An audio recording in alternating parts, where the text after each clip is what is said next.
નમસ્કાર, આપ જોઈ રહ્યા છો નેશન પ્લસ ન્યૂઝ. હું છું આપની સાથે હેતલ ભગત. અમરેલી જિલ્લા પોલીસ દ્વારા આજરોજ વર્લ્ડ ડ્રગ્સ નિમિત્તે નશા મુક્ત જનજાગૃતિ કેળવવા માટે બાઇક રેલીનું આયોજન કરવામાં આવ્યું હતું.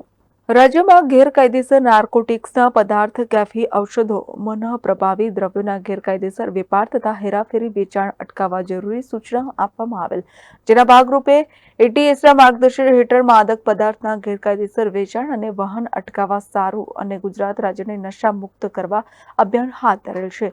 જે અનુસંધાને અમરેલી પોલીસ અધિક્ષક હિમકરસિંહ તથા SOG police inspector RD Chaudhari તથા police sub inspector NB Bhatt તથા police sub inspector KM Mori તથા એસઓજી ટીમના આયોજન હેઠળ અમરેલી જિલ્લા પોલીસ સ્ટાફ સાથે 26મી જૂન વર્લ્ડ ડ્રગ્સ ડે અનુસંધાને ગેરકાયદેસર નાર્કોટિક્સના પદાર્થ, કેફી ઔષધો, મનઃપ્રભાવી દ્રવ્યોના ગેરકાયદેસર વેપાર તથા હેરાફેરી વેચાણ અટકાવવા સારું અને ગુજરાત રાજ્યને નશા મુક્ત કરવા અભિયાન કરવા અમરેલી શહેર ખાતે બાઇક રેલીનું આયોજન કરવામાં આવ્યું હતું.